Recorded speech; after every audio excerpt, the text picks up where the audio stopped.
Welcome back once again, Wanderer. With another time back here, you know where to go. Back to Library Wing 1, the first wing, the hidden nest. Back to King Shash's shelf. You eye the transcript you read last time that caused you to flee the database, but you will not read that again, not now. There's a book, however, or rather a pamphlet that catches your eye. Stars Wait for No Man. The stars wait for no man. The abyss is an infinitude, unknown and unknowable. Creatures with mouths over throats seek insights into their existence, gazing at that which only gazes back. They choke as they look, windpipes bent awkwardly, tears trickling from their eyes, windows reflecting a goal unreachable.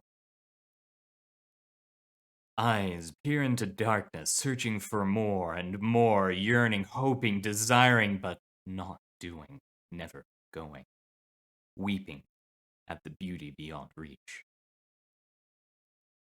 A number tried reaching out to the void, but the others scoffed, drowning the doers with tears, all while they rested their asses in the dirt. An eternity separates that which seeks and that which is sought. Eternity only grows as they gaze on, dreaming, but not doing. Stars wait for no man. After reading a lovely piece of poetry, you notice something else. It appears to be some sort of journal, maybe the recordings of some horror of some kind. Make like a tree. You open it up and begin to read, checking out the pictures along the way. Make like a tree, almost golden. This one was my first solo project, when I was only the lowly rank of putative kinsperson. Everything seemed so thrilling at the time. I remember my heady triumph of showing my initial results to Brother Dwayne. In autumn, the foliage of my tree turned literally to gold. Beautiful, delicate golden leaves, each of them worth a fortune. How crestfallen I felt when I realized they were only pyrite. Brother Dwayne encouraged me to persevere and not lose faith in my abilities. Not quite gold, but a remarkable suffusion of yellow nevertheless. Beautiful and harmless, two qualities that are seldom achieved in conjunction. At your age, I foolishly attempted a burning brush, and the whole southern gardens were incinerated in the resulting conflagration.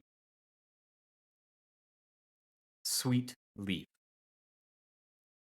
This one was supposedly created from simple Japanese maple trees, but I always had my doubts about that. One early spring, Brother Dwayne decided to experiment as he so often wont to do. With painstaking care, he installed minute spigots on these trees and collected sap in adorable little metal buckets. He obtained approximately 1 teaspoonful that he boiled carefully on an open flame. One of our less successful cedar trees was sacrificed to provide the firewood. When almost all of the water had evaporated from the thimble-sized boiler, there remained a single drop of maple syrup. According to Brother Dwayne, it was the mellowest nectar he ever tasted, and most precisely, though not accurately, described as the flavor equivalent of a cat flap. Now that I think of it, that's when he started acting strange. Or, even more so. I miss Brother Dwayne. I wonder what happened to him. The shape of things to come.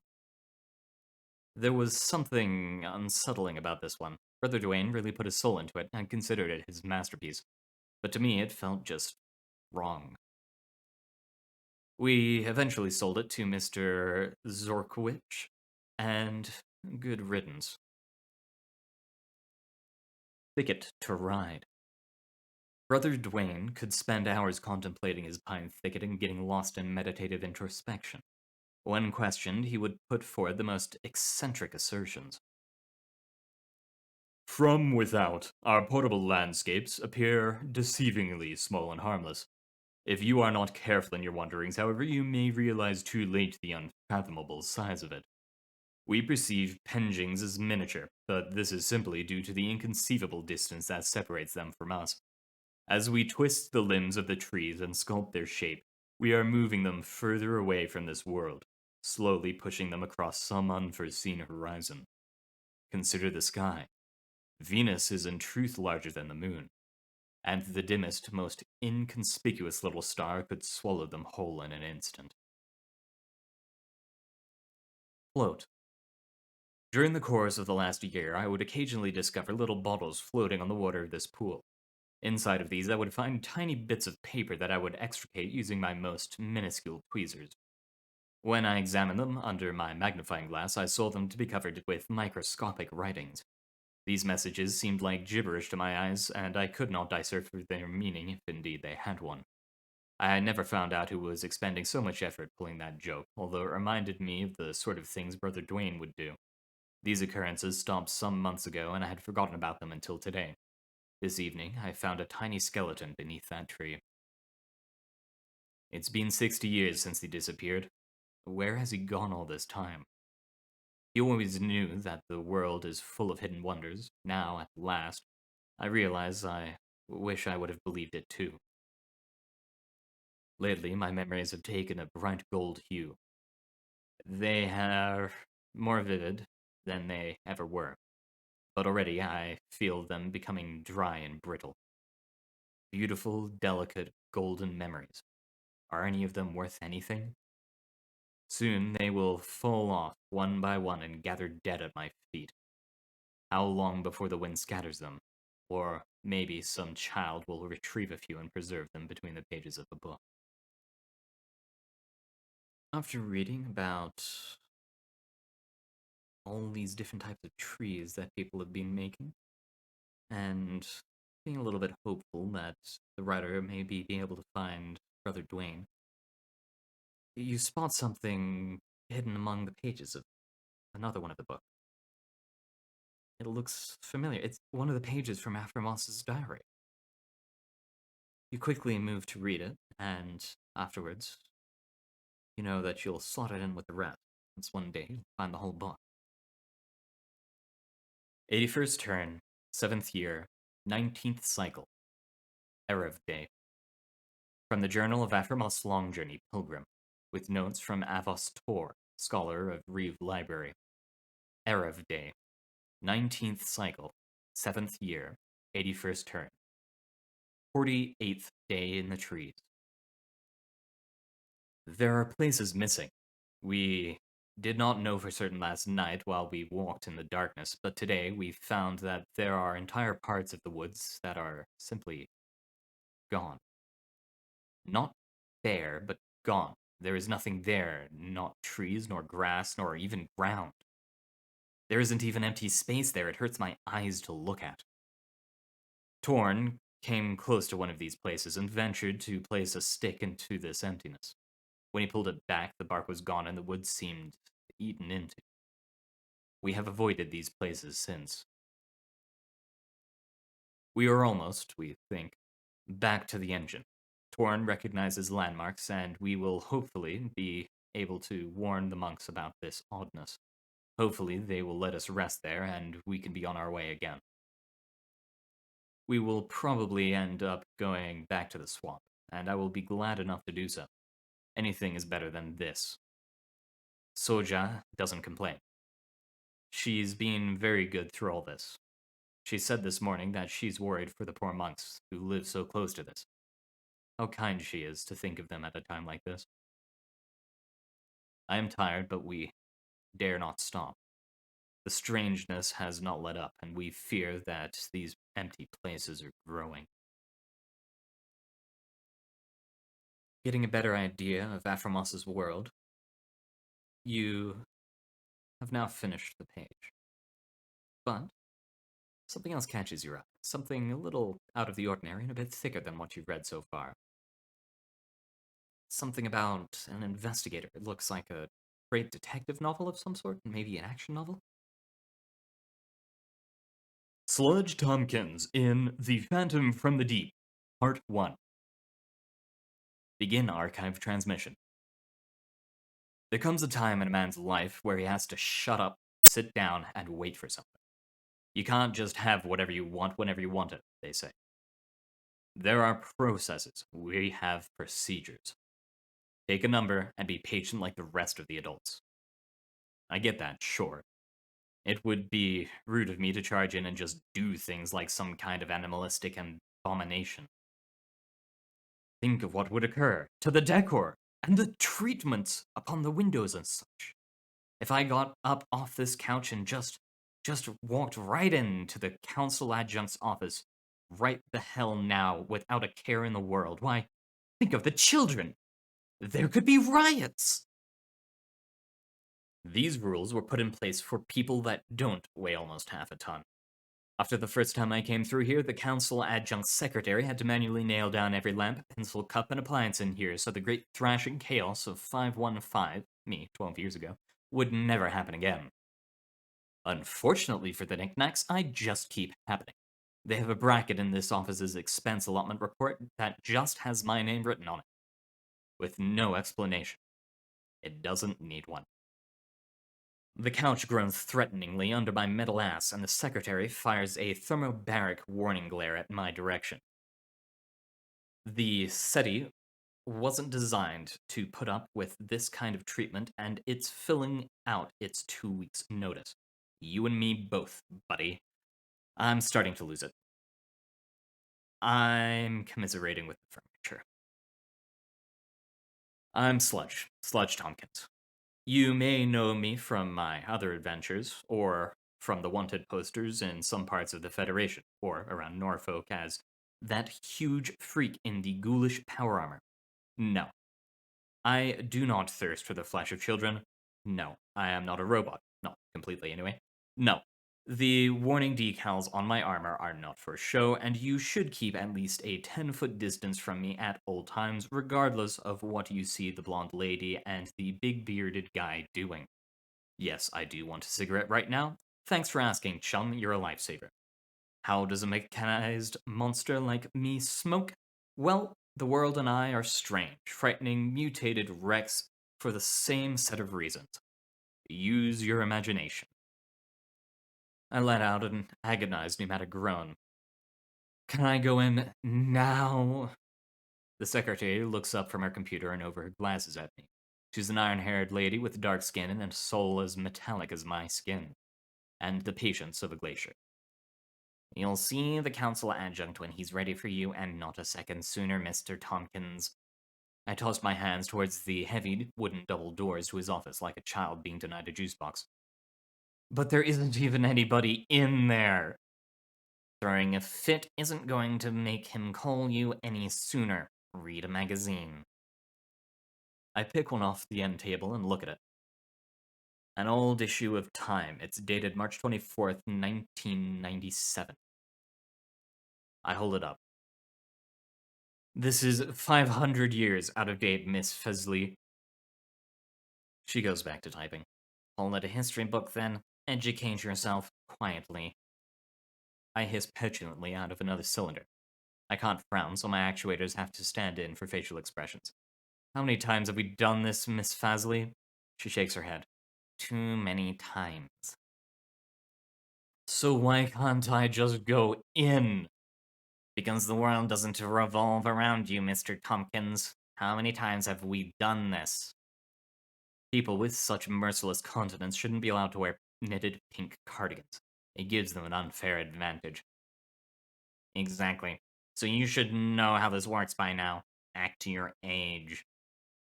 You don't even know how old I am. I could be a very advanced teenager. Without looking up, she fires back. You're 31, by the way, but you wouldn't know it from the constant grousing. Happy belated birthday, by the way. It's times like these that I really, really wish I could frown at people. Thanks. And how the hell do you... I'm the secretary to Council Adjunct Delarich, Mr. Thompkins. Who do you think compiled your personal docket in the first place? Do you think the Council Adjunct actually physically signs your paychecks? She holds up a stamp that has a very familiar signature carved into it. I know your birthday, your place of residence, your mother's maiden name, even your old bloodline. Your very existence makes up about 15% of the work I do in this office, because you are who you are. And it has effects on people whether you like it or not. So please, Jacob, extend to me the same courtesy I extend to you for the past 7 years, and wait patiently for Mr. Delaroche to be ready for you. By the end of this, she had got her eyes right on my lenses. She's not shooting lasers at me. She's not angry, just tired, busy, and a little disappointed. There's no goddamn way Miss Fasley doesn't have kids my age. She knows the tricks. Only a mom would know to use my actual first name like the detonator of an underfoot proximity mine. Okay. The couch creaks one more as I shrink myself into it. Then we're both quiet. I pick up the magazine. It's old as hell, but apart from some aggressive yellowing, it's still intact after about 5 centuries. Not sure how that's possible. Maybe some tribunal reclamator team dug up some old time capsules. Front cover is a fanciful painting of a lone man in a black suit standing on a lonely cloud, looking out into an empty blue sky, away from the viewer. Caption says, "Does heaven exist?" Opening it up carefully, my metal mitts aren't exactly made for handling historical documents. The headline feature is about the decline of religious sentiment in the late 19th America, in the face of modernization and a rapidly progressing cultural landscape with values no longer compatible with long-standing spiritual traditions. That's fucking hilarious. Reading it through, I'm giggling so much I have to shut off my speakers to avoid pissing off Miss Fasley further. These people had no idea what they were in for. I wonder what life would be like today if they'd shut up and got to work instead of, what was the word she used? Browsing. I can't believe an actual corporation wasted so much ink and paper on what effectively amounts to 90 pages of whining. Unbelievable. We might actually be better off. I spent so much time laughing at the weakness of the old world and fantasizing about challenging Bill Clinton to single combat that it feels like only a blink has passed when Miss Fasley says, "All right, Mr. Thompkins, go on in." The magazine hits the table with delicate speed, and I'm streaming past her desk before she's on her next breath. It's all I can do not to crash straight the hell through Delaroche's office doors. He's sitting at his own desk, but a pretty grand single window overlooking the streaming carcasses of downtown Norfolk. I don't know how he does it. If my only view was one of a corpse that had been rotting for the past 5 centuries, I'd just close the blinds. Delaroche keeps his office clean, but lived in. There's a lot of nerdy grandpa energy in here.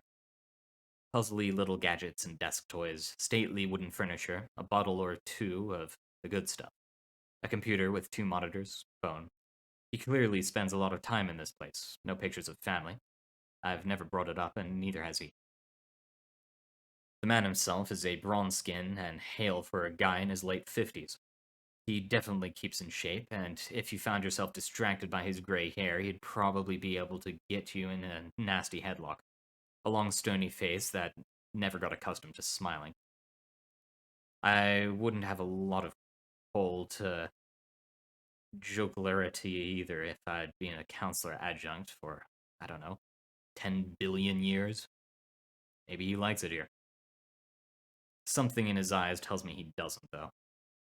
That's the steely glint in his eyes you don't see in people who've had their ambition beaten out of them. He doesn't bother telling me to sit down because he doesn't keep a chair sturdy enough to support my weight. I just lock my leg joints in front of his desk like a deranged artist's latest protest. Without a word, he looks up from his computer briefly, hands me a file, then resumes typing. Okay, I have flipped through it. Inside is a picture. Blurry. Hard to make out what exactly... Yeesh. I don't know. I'll just show you. Yeah, I've got no idea. Let's ask, shall we? The hell is this thing?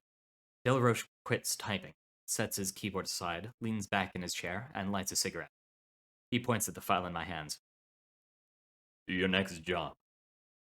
I look back down at it, then up at him again. Give me the bullet points. My eyes are bruised from mashing them into magazines for the last half hour. Delaroche would ordinarily tell me to fuck myself with this kind of attitude, but my play is well placed. He knows he kept me on the hook and he feels bad about it. That thing's been walking out of the water onto the eastern shore of Wreck Island for about a week now, every day around sundown. Walks up around out of the surf, stands there in the shadows for about a half hour, then turns around and walks back into the sea when the sun hits the horizon. Consistent. The settlers are starting to get concerned, and so is the tribunal. So, now it's my concern, which means it's your concern. My oculus shudders, blink at him. Where the fuck is Wreck Island? He huffs a cloud. Off the southeast coast of Delmar. Just one border colony, but expensive. People need incentives these days to willingly settle in full view of the Atlantic. I get the picture. You want lookouts. The tribunal wants to repopulate the eastern coast of the Federation all the way to the sea. Yes, we need people out there. We're looking towards the future, Sludge. The words don't match his facial expressions. He doesn't buy a word of it. But no one wants to live there. Because shit like this keeps happening, you know? Maybe it'd be for the best if we just left the coast alone, huh? Considering it doesn't quite belong to us anymore? Delaroche just shrugs. Not my call. Those people are settling under tribunal charter and they're entitled to its protection. That's you, in case you forgot. Go there, figure out what this thing is, and make it go away. Kill it if you have to. I don't care. Just make it so the settlers aren't pissing themselves anymore. Have the colonists done anything? Tried to get near it? Yelled at it? Delaroche pulls his keyboard back and resumes typing, smoke between lips. Everything we know is in that file, Sludge. Ferry tickets are enclosed. How many sets of One. Your little friends aren't my employees and they can pay their own way if they want to tag along. Now beat it. I want a report on my desk within a week, and don't die. He goes back to not paying attention to me. That's it then. I steer myself out of the room, say goodbye to Miss Fasley, and hit the elevator down to the ground floor. You might be wondering why a 900-pound cyborg with more onboard weaponry than your average tank is taking marching orders from a guy looking like a retired gym teacher. Well, I'll refer you to my friend Archimedes, who probably could have knocked over this building with a pencil, a couple of his beard hairs, and a 2x4. Leverage. I'm talking about leverage. Read a book for once in your life. After this one, I mean. We haven't gotten to the good part yet. After the onset of my mutations and everything happened, the tribunal became interested in me. Because I had become a source of incredible power, and that only ever exacerbates other powerful people's insecurities. A teenager with a body more poisonous than an arsenic and strychnine smoothly. Loaded with more pathogens than a spilled bathtub of pure cholera. Big problem. You can't just leave him there. He's a public health hazard. People are going to start dying. They did die, actually. So, they took me from my mom before my sister was even cool, crammed me into an experimental suit of power armor to stop me leaking all over the place, and gave me work. The paychecks are mostly just there to make me less likely to wander off someplace. I know what the deal here is. I've known for almost 15 years, even though none of them will say it to my face. They keep me nearby because, while they're definitely afraid of me, they also need me. That's power, baby. Also, they'll probably go after my mom if I default on the contract I signed. That wasn't in black and white anyway, but I'm not stupid. Fortunately, I'm mostly fine with it. I get a governmental stipend. I get this fancy suit so I can have something resembling a life. And in exchange, all I have to do is the occasional odd job. They could have dumped me in a quarantine cell and left me there until the stars go out, as they are keen to remind me whenever I pop an attitude. I'm toxic and hard to kill, but without this armor, I can't even fucking walk. I wouldn't stand a chance. It's a new shore. but it's not like I can hold myself up anyway. I collect my sniper cannon from the security desk. It's too heavy for the guard to lift out of the enclosure, so I have to fetch it myself, and step out of the High Tribunal building and into the sun again. One thing about having a normal body that I don't miss. Norfolk in the summer is like trying to breathe through an electric blanket at all times. That is, if you can get a breath in edgewise with the endless swarm of mosquitoes and clouds of biting midges. I don't know how all these fleshy folk put up with it.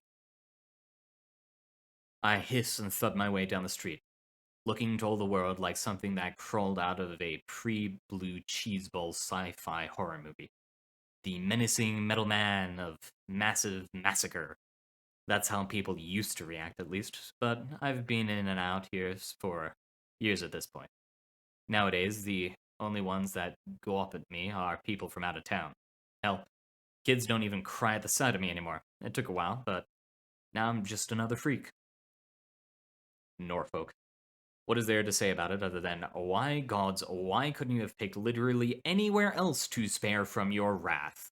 To this day, people aren't entirely sure why America's armpit wound up less ravaged than most of the rest. They mostly gave up on theorizing once we realized the blue doesn't really have a method to its madness. It's just madness. The Everglades had been boiling for the last few centuries. Most of Los Angeles got swallowed by what people think was probably some kind of geostationary metastable black hole, but frankly could be goddamn anything. No one who crossed the event horizon to investigate has ever come back. The greater Chicago area is an uninhabitable frozen hellscape that still hasn't thawed despite being surrounded by more or less normal weather for 500 years. Things keep crawling out of canvas so frequently that we can barely kill them fast enough. And then there's Norfolk.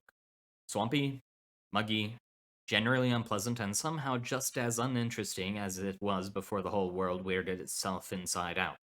This entire Maryland, Virginia, Carolina zone is strangely stable, and is now one of the most populated parts of the American Federation. There are similar pockets of relative normalcy, where most of the Sonora is fine, as long as the boneheads keep defending it from the stuff coming out of Death Valley.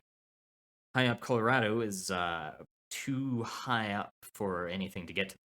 A few others, but none quite as big or inhabitable as here. So now the butt crack of the East makes up most of America's human population, to our enduring chagrin. Outside a ramshackle sheet metal cafe a few blocks down, I can see Kate and Daisuke at a table, drinking and waiting for me. There's nowhere for a thing like me to sit, so I just pull up on the other side of the fence. Hi. Daisuke smiles. Welcome back. He pushes a stein of beer across the table towards me. My hero. I unreel a plastic hose from somewhere around the right side of my collarbone and dunk it in the suds.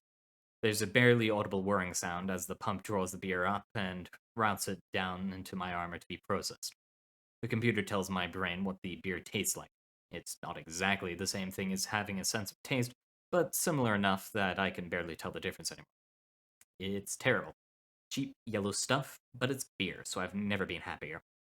Kate's face is painted steel, like it always is. She eyes me expectantly. So? I hand her the file. She thumbs through it. When she gets the picture, her eyebrows pop up. The fuck is that thing? I snort. A bubble in my beer stein goes bloop. That's what I said. Keep reading. The two of them look over the file, and I fill them in on what the council wants. Daisuke takes a sip of his own beer and says, Could be a revenant, but that would be bad news for us. For me, you mean?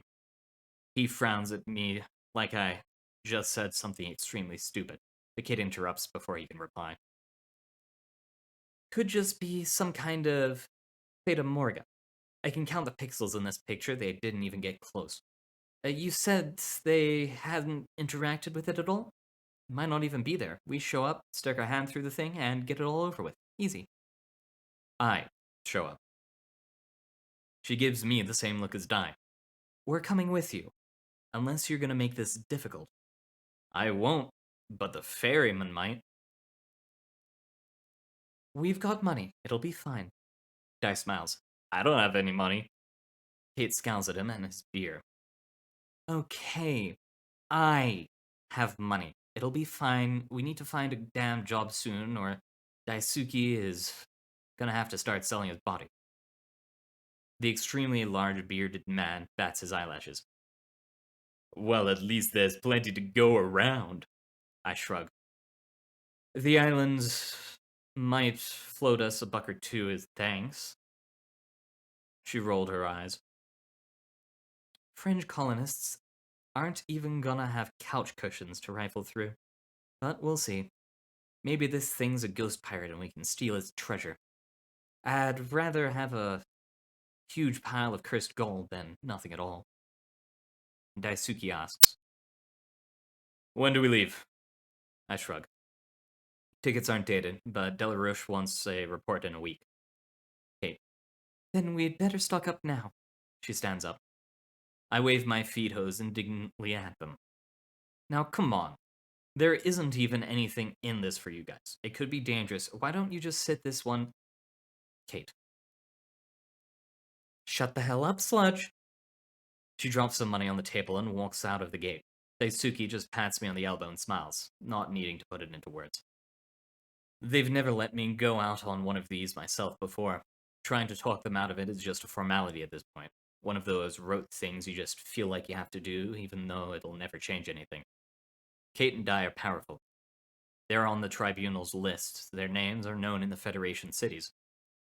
Most people who recognize them will not fuck with them, because they're walking catastrophes.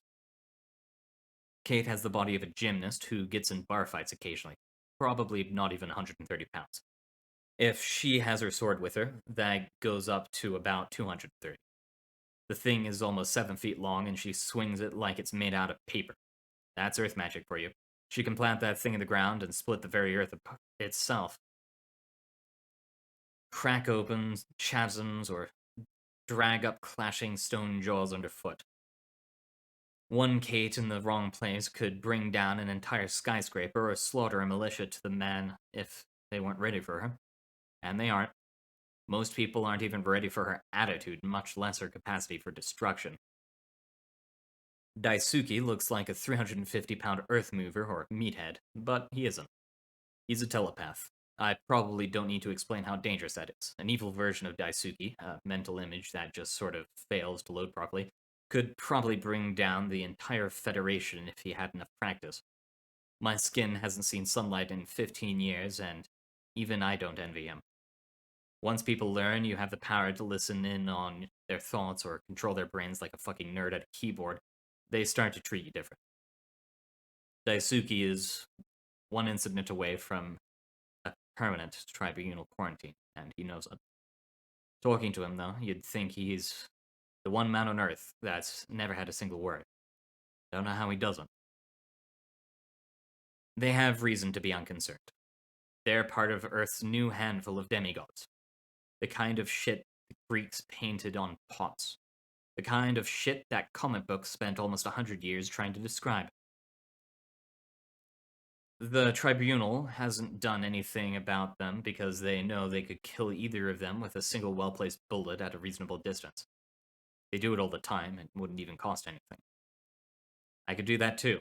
This repurposed artillery cannon on my back isn't just for fucking show, and the trick is, the tribunal couldn't do that to me. My body cares about bullets about as much as a bowl of oatmeal does. Kate and Dai are dangerous, sure, but they're easy and conventional solutions to both of them.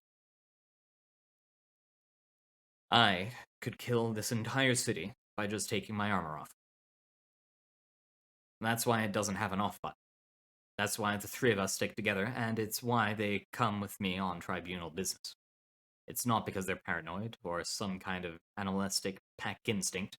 It's because if we don't have each other, we'd each have probably died on our own personal deaths from ostracization, ennui, and self-destruction a long time ago.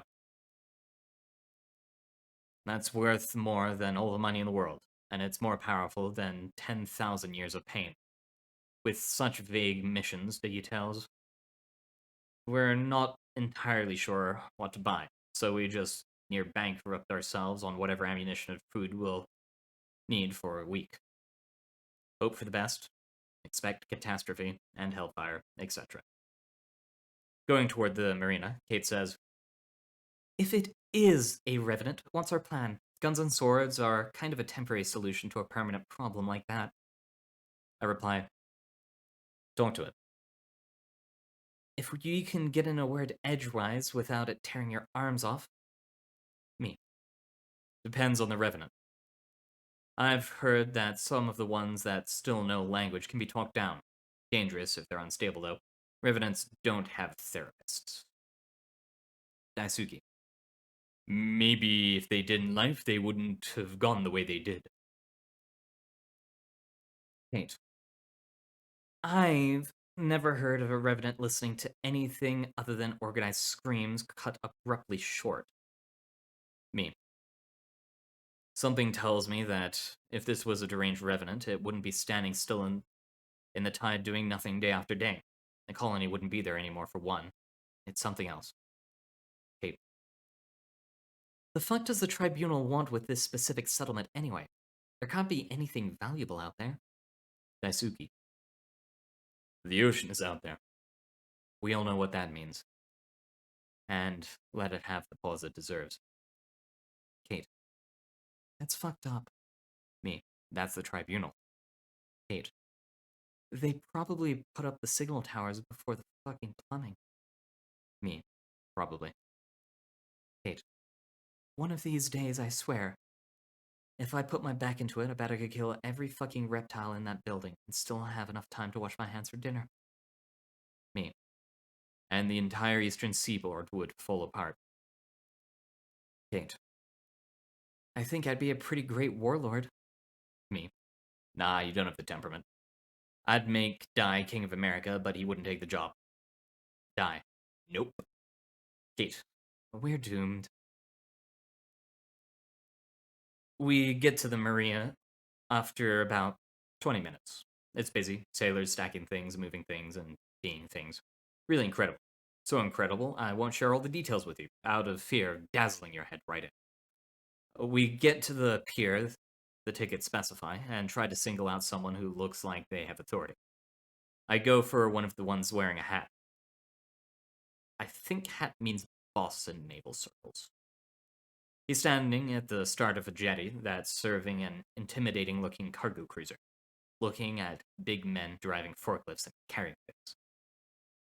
He points at me with his cigar before I can get a word out. "You must be the agent they talking about. Or you're my new power converter. Got that paperwork?" I hand him the stuff. He doesn't even look at it, just puts it in his jacket. "Anchors up at 7 a.m. on the dot. Be there or left behind. Trip to Smith Island is about 7 hours. Always stop and offload their supplies, then drop you off at wreck maybe 4 hours later. Should have you there on dusk. Return trip is exactly 4 days later. Dusk, same place we dropped you. Miss it and you're walking back. I don't want to risk going to wreck without a fat tribunal guarantee. Makes sense?" "Clear as crystal, Captain." Kate interjects. "How much for tickets on?" The captain blinks at her and huffs a cloud. $9.00. This ain't a passenger ship, lady." I spread my hands indignantly. "So what am I, some kind of power converter or something?" "Your cargo, paid for to the pound by the tribunal. I don't take civilians on little boat rides. It's a cargo ship, not a luxury cruise." Kate rolled her eyes. "Okay, let me rephrase. How much?" She holds up her wallet. "For tickets on." The captain looks at her billfold like it's a dead squirrel. "What are you, stuck? No civilians. You don't have enough to make liability worth it. The only reason he's coming is because I've been commandeered. Now clear off before I call the port authority." He turns his back to us. Kate looks mad. Daisuke looks like Daisuke. This is that breaking point that every mutant gets caught between. Frustration, temptation. Because it's so easy, right? The three of us make our money killing monsters and other mutants. We do it all the time. I could kill this guy by falling on him. Kate could cut him in half before he'd be able to get his hand on his gun. Daisuke could force him to sign the papers and regard us as honored guests, rewriting his mind to make him think that it had been his idea. But you can't do stuff like that. Not more than once at least, not without turning it into something else. I faced the two of them. Guys, it's fine. I'm going this one alone. It'll just be for a few days. Go get some easy job in the meantime. I'll be back before you know it. Kate is still unhappy. I don't like it. I know, Sourpuss, but that's life. It's just some ghost or whatever, like you said. We've dealt this way worse before. Besides, it'll be nice to flex these servos without you two chumps holding me back all the time. Daisuke nods. Everything we do is dangerous, Kate. Sludge is very capable. Most of his body is metal, and he has a very large gut. He'll survive without us. I gestured towards Dai to indicate to Kate how unnumbered she is in this. Her expression softens. Fine. I'll allow it. Let's go get drunk. Then we leave to empty Kate's wallet with gusto. The next morning, I'm on board the Tradewind Dancer, a name so at odds with the bloated, utilitarian stockiness of this tub that it has to be delivered. The captain shows me to a cargo storage space and basically tells me to keep the crates company for the next 10 hours and not get in anyone's way. Works for me. I sit down, deactivate my body's motion suite, and go back to sleep.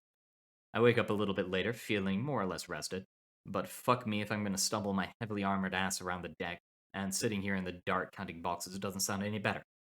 Less chance of accidentally maiming, I guess.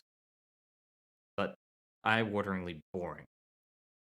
I measured out about 5 hours worth of sedative and let my auto-injector unit sweep me away into sweet oblivion.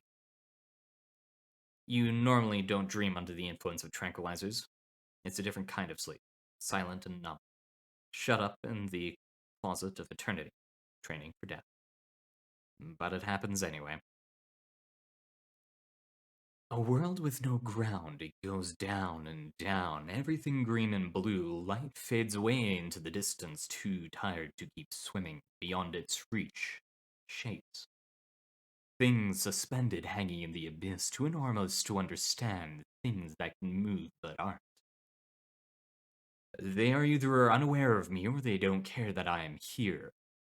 No reason to care about one single molecule above the rest. If I could move, I could swim upwards the direction that air would be, but I don't need it. And it would never arrive regardless. I know this is all there is. I am not content, but not disturbed.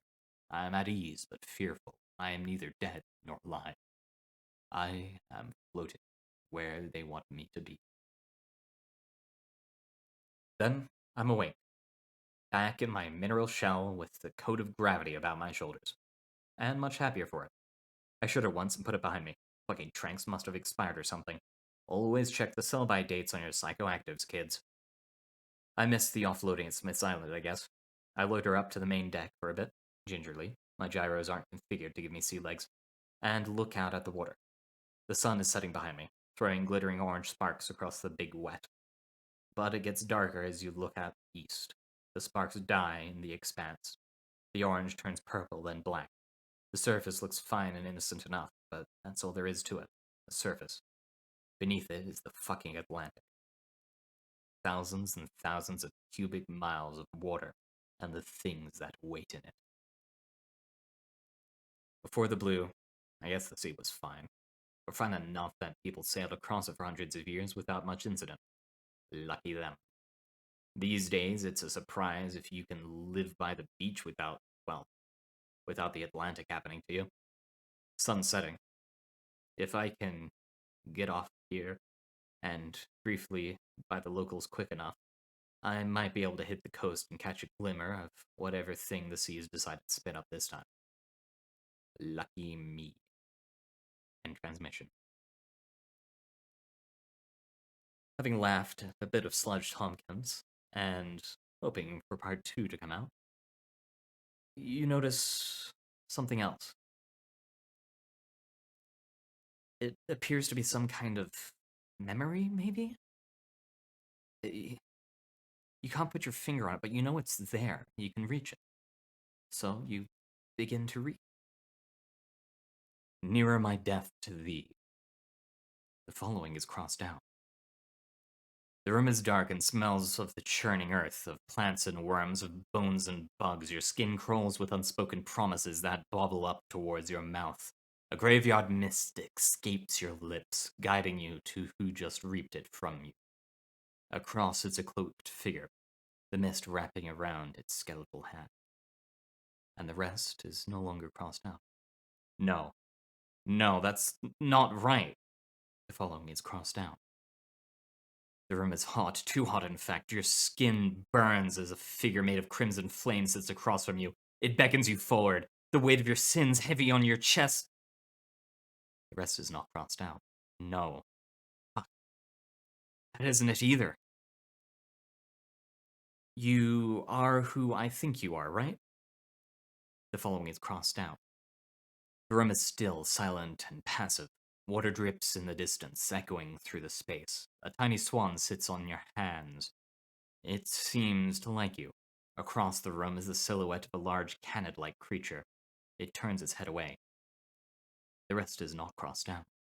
And looks at me for being stupid. Damn. Fuck this mess. I know who you are. I'm sure of it. Please, listen to me. We haven't met before. Not truly. Not in this timeline, at least. Only once in future passing. But you hadn't been to the city, so I'll explain this to you from my perspective. That way, you don't have to come up with anything. In the room sits two figures, one across from the other. You can tell the one on your right, whatever it may be to you, is an ancient being, while the one on your left is incredibly young and uncertain. You're biased to the one on your left's point of view.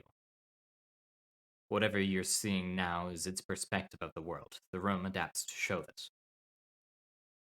It's a small sitting room in what might be considered a personal library.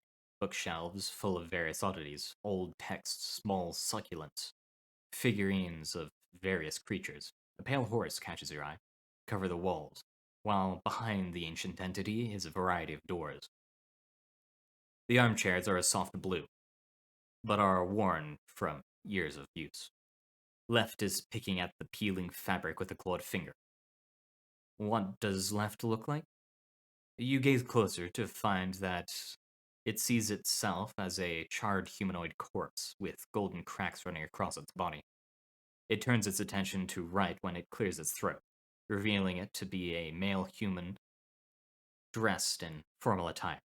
A small blue rose in his lapel. The ancient being is more human than the young one, apparently. Been a while since you've stopped by, Lokan. The ancient one's voice fills the space, vibrating in your ears and pulling you away from your thoughts. Please do stop fiddling with the upholstery. Left, or rather, Lokan, nods slowly, taking its hands and resting them on its lap. It looks relieved to be there, but also quite unsure of itself. Moments after being denied of the upholstery, it reached out to grab a book off the shelf, not choosing to read it, but instead fiddle with it in its hands. A stern look caused the book to immediately be returned to the shelf. What has it been? A year? That's a long time for you. Wright crosses one leg over the other, watching Lo Khan with an ambivalent expression. His head tilts slightly as Lo Khan meekly responds with a small nod. Not much progress has been made. Lo Khan shrinks back. While its face is almost featureless, you don't need to see to know it's feeling massively guilty. The skin covering its mouth stretches as if to speak, but no noise comes out. It seems to know better than to talk back. Your reality.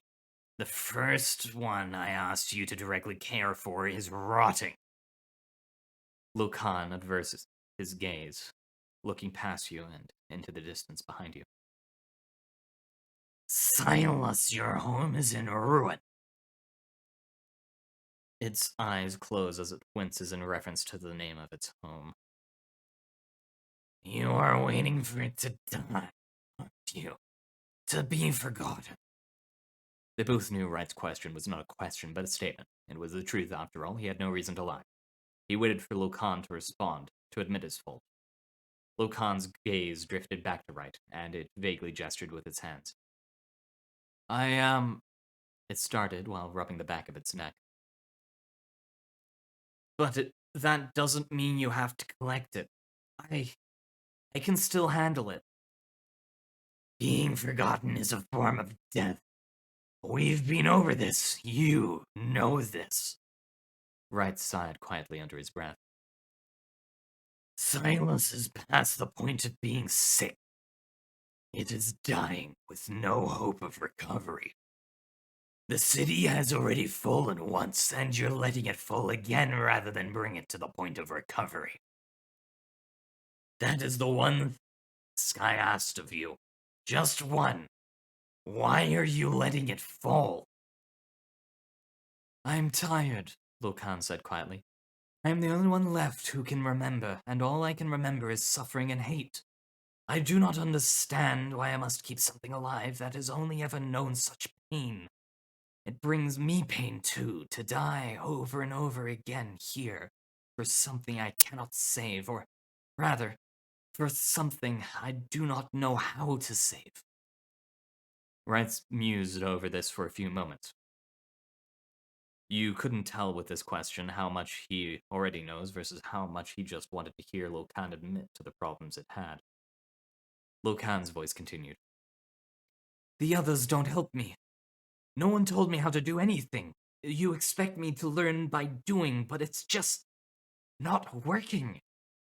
Lokan reached for the upholstery again, but stopped itself this time, choosing to rub its hands together instead. It's been 9 years and my memory is already getting worse. I want Silas to last. The people there have lives with value, but I have nothing of use for them. I figured not interfering, forgetting for a year would save the city. I was wrong. Wright stood, causing Lokan to jump out of its seat as well.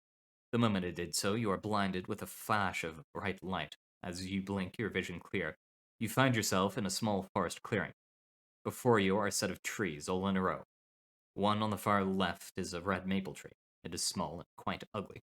But it is a healthy adult tree that seems to have stopped growing. On the far right is a redwood sapling, young, healthy, but well pruned this time. However, in the middle and slightly behind the other two trees is a massive dying willow tree. Hell, you can barely even consider it a tree at this point. The entire front half of the tree has rotted off and some sort of fungus is growing on the remaining parts. You can smell the decay from where you're standing, and you find your eyes beginning to water as you cover your mouth and nose with a hand. You never knew trees could smell so bad. The other trees are doing fine. You see Lokan and Wright standing beside the trees. Wright gives Lokan a look. One has stopped growing, and you hadn't needed its attention in the past few years. And the other's still young and hasn't reached its most fuzzy stage yet. Wright gestured to the fungus-lined tree. You really think Silas's reality is going to be able to fight off all of that? That forgetting it will allow it to heal? It's an old tree that had previous caretakers before me, whoever they were. Figured, I don't know, it'd be strong enough to fight off the infection on its own. Wright only sighed in response. He walked up to the willow tree and gestured for Lokan to follow. You watch as Wright hands it a pair of garden shears. You watch as they both look up at one of the remaining branches. Remove Silas from the tree. Wright pointed up to the branches. Just the city. Remove it from reality. What? Why? Lokan almost dropped the shears as it stumbles back in confusion. That'll make it be forgotten from its source of origin. It'll die. You're intending to collect it so soon? It's what you want, isn't it? Wright doesn't allow Lokan a chance to respond. Remove the city. A pang of empathy fills your chest as you watch Lokan hesitate, staring at Wright, and back at the tree, and back at Wright again. It had said it had wanted the city to succeed, and was only tired because it didn't know what to do. You don't get the sense it actually wanted the city to be forgotten, but even so, eventually Lokan gives in, as it did not want to displease the ancient entity and reaches up with a pair of shears. A small branch covered in fungus is probably the healthiest looking piece on the tree you've seen so far. Falls to the ground with a small snip. Before it touches the ground, however, Wright catches it and holds it up to Lokan. You look at it too. Between its leaves, you catch flashes of a city in ruin. Tall buildings and shattered windows, a dark, smoky haze filling the sky. Creatures loom in the distance. This city, Silas, has been through a lot. You couldn't understand why Lokan had been ignoring it, as it was obvious the city was in distress. It had the power to do something, to save something as sick as that, and it had chosen to forget instead because it thought that was the solution? How? Your gaze turns to Wright as he begins to walk over to the redwood sapling, not saying a word as he does so. Something within you stirs as he kneels down next to the sapling and takes one of the twigs in hand. Between the twig's leaves, you catch glances of familiar buildings. Ones you've seen before, things you could remember. Why was that? That's a new reality I've been raising. Lucan knelt down next to the tree. You could tell it didn't like where this was going. You were beginning to agree with that notion as well. The one you chose to remember to care for. Well, you forgot Silas, yes? Wright broke off the twig. It dissolved into nothing. He handed the Silas branch to Lokan. Yes, Lokan took the branch in hand. You said that this forgotten city still has value. That the inhabitants' lives still mean something to you. Its source, Wright pointed to the willow, will die. It is inevitable, but you can keep the memory alive by grafting it to your newfound creation. The branches is still infected. It will kill a tree as young as this. Lokan stared at the branch and the fungal patterns that it weaved up its side. I can't. Clearly, you know how to remember this tree, Wright said calmly, but his gaze was stern. Silas was your responsibility, still is. If you can't remember that, then perhaps grafting into something you care about will get that into your head. Wright gestured to the maple off to the side. It stopped growing. It won't take a graft. It must be the sapling. You can't watch as Lokan stares at Wright, unable to disobey the entity. So it proceeds to place the branch onto the stump where the twig once was. As much as you try to ignore it, you hear a hiss as the two pieces connect. Something about this isn't right to you. You know this is wrong. Your vision begins to fade as Lokan's voice echoes in the darkness. Why did this bother you so? I had to do it. You're out there somewhere learning how to be a porter right now, but the sickness that spread to your world, the war as you so call it is no war. It was the memory of Silas, who fell once because of a war, and second because it was forgotten. Even so, it wants to be remembered, and because of this, the war in your world will only spread. You will eventually have to flee, crossing the bridge and entering the grafted section, to enter the ruins of Silas looking for answers of your mother, but finding me instead. I am preparing this memory for when the time comes to share with you so you can understand why I did what I did, as I will be injured when you find me. It is not the answer you are looking for, but do know I care for you. I care for your world. Crossed out is, you will be angry with me. You will not believe me. You will want revenge on me for taking your mother, your way of living, your everything from me. You will forgive me. You're kind, compassionate. You will understand why I did what I did, won't you? Rest is not crossed out. You will remember what I did. I promise not to forget you too. Please, believe me. And you now know what those wars are about. What caused them. Maybe how one day it can be fixed. But for now, that will be it. You've spent your time here. You have work to get done back in the real world. Things that need to be put into place. So, thank you, Wanderer, for coming. It's always a joy being able to read with you. I hope that you enjoy the contents of the Wanderer's Library. For now, though, I will see you off in the future. Good luck out there, Wanderer.